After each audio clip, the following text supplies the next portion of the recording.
Hi guys, I'm majicDave and this is Ambience. So yeah, that last video I used a script and I've decided not to do that. It was probably a little bit better, but yeah, it took too much time, so I'm just back to winging it. So since the last video, it's been about 4 weeks, and about 2 or 3 weeks of that I spent on blockheads because a new update just went out. So I haven't spent a huge amount of time on Ambience since the last video, but I thought it was about time anyway, just because I've done quite a bit as far as terrain modification goes. So the first thing that I'll show you is the new digging mechanic. So if I just hit B and then select dig, then I get this little hexagon thingy. I'm not totally convinced this is the right interface yet, but I think it'll do for now. The look of it doesn't fit in that well with everything else, but I'm sort of struggling to just point out that you are, what vertex you are affecting. That's really the main thing that I've sort of ended up with. Initially I was thinking that you would be modifying per face, so you would select a face to dig, but it sort of turns out, especially with the way that the terrain is generated, that wouldn't be sufficient. Like, what even happens when you select this triangle, for example, which has 2 high vertices and 1 low? It was just a bit confusing and a bit strange, so I've gone with this for now. So I've just clicked that to queue up a dig order, and he's walking over. He's just doing the chop animation at the moment. That's just a placeholder, and I think they'll probably end up needing to maybe pick up a nearby rock or something. But yeah, so it just pops out a little bit of dirt, and you can just queue up as many as you want, and it's clearing out the vegetation around the area. I don't know. I think if you did it when there was a tree there, it would. I don't know what it would do. Probably the tree would just stay in midair or something. There's still definitely a few little glitches and things, but yeah, it's getting there. And so these dirt blocks will be able to be used to build with and to fill in areas. So if I just hit B again and change to fill, I could say come and fill over here, and picks up a bit of dirt, and poof. So that's terrain modification. There will not. Oh. I've got to figure out what to do about that. But there won't be any caves or anything, I'm pretty sure. Anyway, it's really just like a height map kind of arrangement. So I think just to keep things simple, this should work okay. So another thing that I did was to change the way that the camera motion works when you zoom out like this. Before it was quite, it was like, the idea was that you were flying, so it kind of had a bit of momentum and stuff as you flew around, and it was just, didn't feel precise enough, especially when you're starting to try to build like this. So I was a bit concerned when I started working on this mechanic that this felt a bit too tight, you're too close in, and that had me worried that I wasn't even going to be able to sort of proceed with this first person camera for a little while. But no, I'm pretty happy with it now. With these 2 different modes, it's okay, and I think I can improve things further from here. So so this dirt block over here, so what's happening is that the physics library, once an object just sort of comes to a rest, it basically the physics library just goes, oh well, that's fine, we can forget about that one now. And sometimes things change around it that mean that it should actually come back alive again, and it doesn't. So I'll figure out that. I've already fixed a few issues with that, like when you were digging, if there was something lying there, then it wouldn't fall and stuff, but all easy enough to fix. The other issue that I've kind of still got to resolve is how to deal with different surface types. So if you were to dig here, for example, then you've got 4 triangles of sand and 2 of dirt. So what should it create? And I guess what I'm thinking is that it will probably create 2 cubes, one that's one third the size of a normal one that's dirt, and one that's 2/3 the size of a normal one that's sand, if that makes sense. So yeah, I think that'll work, and I think that it means that some, like when you're digging a lot of dirt, it could actually merge small cubes of dirt together, which could work quite well, because we're not going to want too many of these sort of blocks of dirt around. It could cause performance problems. But at the moment, it's fine. And I'll just figure out what to do with that. There's a few different options to solve that problem. So the next thing that I worked on was the building mechanic. So actually, that has changed. Before, you used to click on the terrain to get an interface to choose what to do, much the same as if we click on this tree over here. You get that interface to chop it. It's like, what do you want to do? It's contextual. And so I had that for the terrain, but it was a bit strange, because if you clicked on the terrain and a menu came up and then you hit dig, you kind of expected it to happen immediately, just like it does with the trees. But that's not what was happening. It was sort of entering you into this mode, and then you're queuing up actions. So I decided that the best thing to do was actually change it to hitting a key to bring this build menu up. So that's probably how that's going to work. And so this is really just a placeholder at the moment, this menu. This will probably be quite a large screen that will have tabs and all sorts, and once you get into the sort of placing of objects, there's going to be quite a range of things to choose from. You're probably going to need to go through categories and everything. But I'll get to that when I get to it. At the moment, it's just this. So I've added some floors. The idea being that in order to build kind of structures and in order to place certain objects, you will need to actually build a floor first.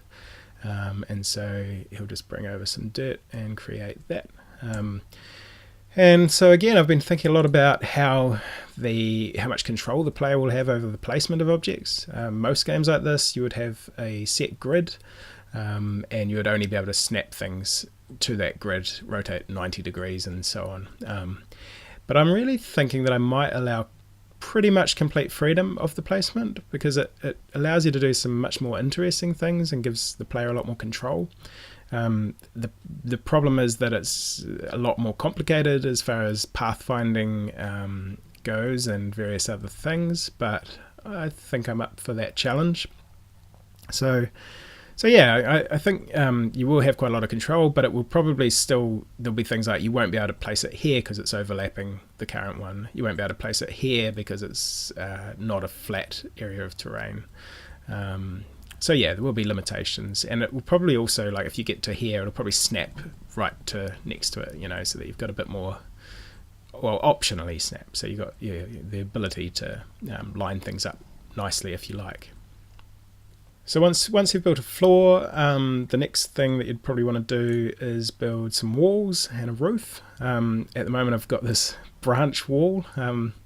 This probably won't be in the game. It's just me experimenting with the only thing that I can kind of make at the moment, but the idea would be that you then can place walls on your floor. So you need a floor to place walls, and then once you've got that in place, and once you've got walls in place, then you can place a roof.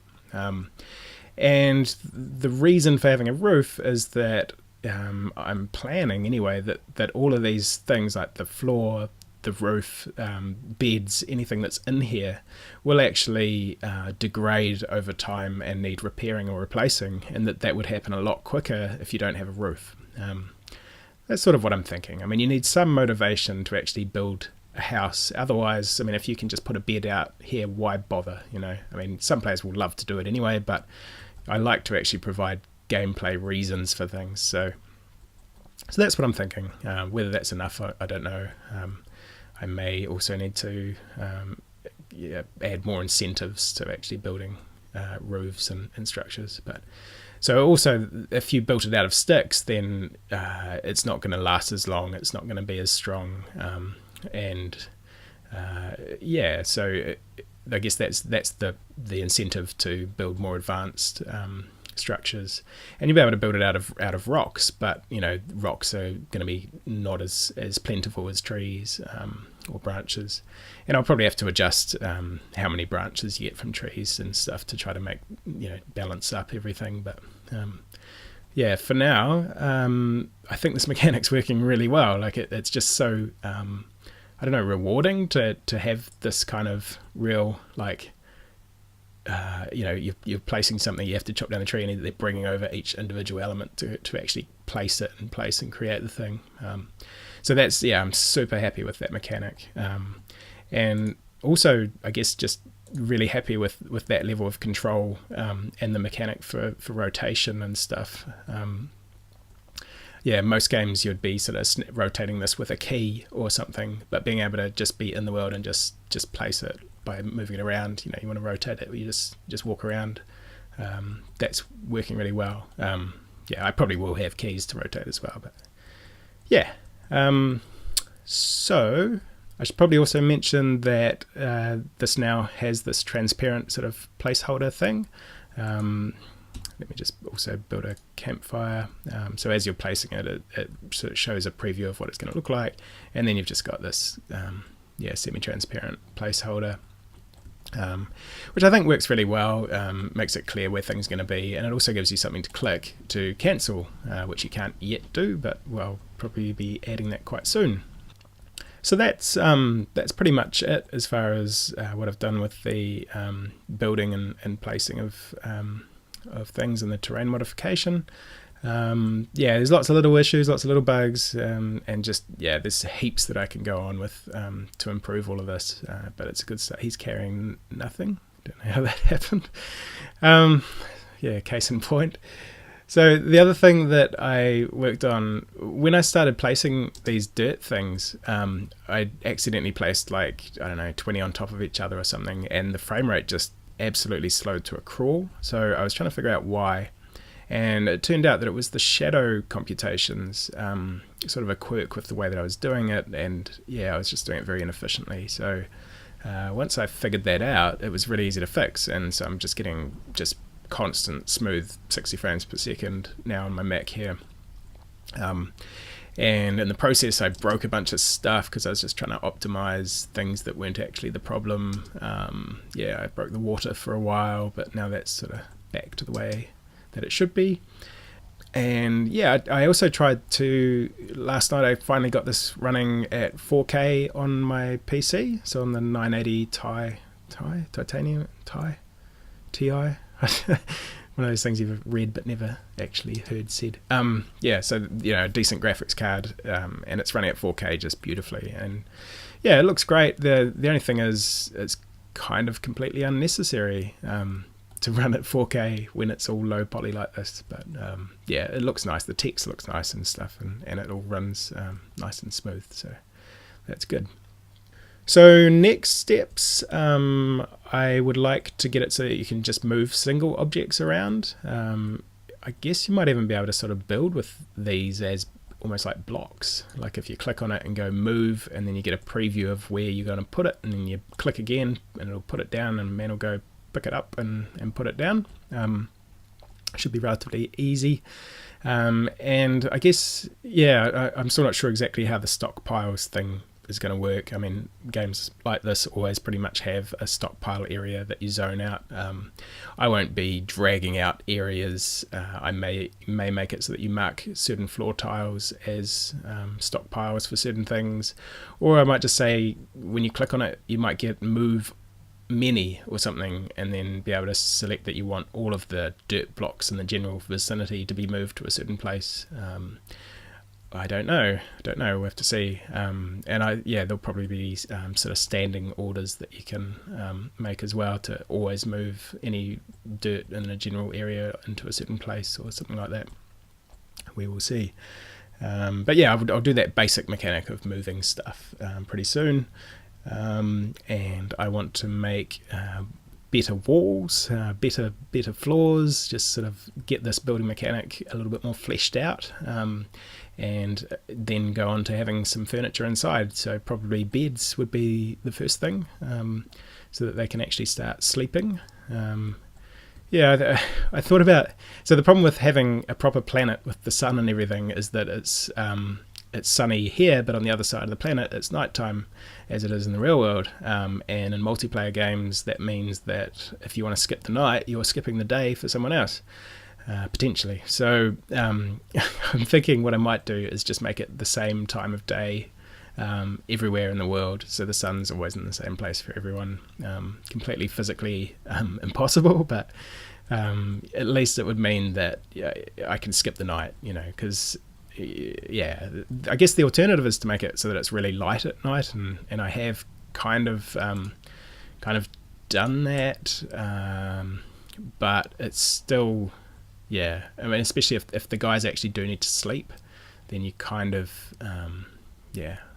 Anyway, I've been thinking about that. I've got to decide what to do. Yeah, so once I've got sleeping and